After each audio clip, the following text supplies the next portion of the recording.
নমস্কাৰ মোৰ বন্ধু বান্ধৱীসকল। আজি মোৰ মুৰ্গীৰ বয়স 38 ডেজ আৰু 38 ডেজত চাওক মোৰ ব্ৰইলাৰবিলাক কেনেকুৱা দেখা হৈছে। আৰু ব্ৰইলাৰৰ হয়তো এটা আপোনালোকে চাউণ্ড শুনি আছে। এই চাউণ্ডটোৰ কাৰণ হ'ল বাতা বৰষুণৰ, আৰু আমাৰ ইয়াত বাতা বৰষুণ আহিছিলে।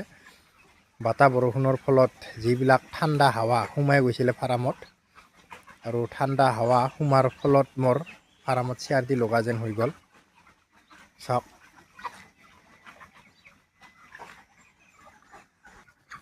আৰু মোৰ মুৰ্গী সেই আজি উঠোৱাৰ টাৰ্গেট, মানে কালি আছিল উঠোৱাৰ টাৰ্গেটটো, আৰু আজি মোৰ লিফটিং হৈ যাব পাৰে ব্ৰইলাৰ। সেই 38 দিনত কিমান ৱেট আহিলে আৰু জোখা হোৱা নাই বৰ্তমান।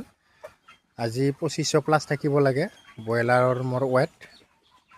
মানে ছুপাৰভাইজাৰ আহিছিল কালি, কৈছে কি থাকিব 2500। চাওক মই মাজতে দুদিন ভিডিঅ' দিব পৰা নাছিলোঁ, কাৰণ মই বেলেগ কামত গৈ আছিলোঁ। তাৰ বাবে মই ভিডিঅ' বনাব পৰা নাছিলোঁ। ৰাতিপুৱাই যাওঁ।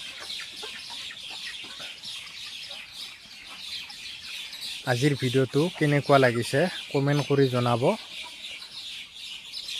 যদি মোৰ ভিডিঅ' চাই আপোনালোকৰ ভাল লাগে তেতিয়াহ'লে মোৰ চেনেলটো ছাবস্ক্ৰাইব কৰি ল'ব, আৰু কিবা ক'ব লগা থাকিলে কমেণ্ট কৰি জনাব, মই আপোনালোকক জনাই দিম।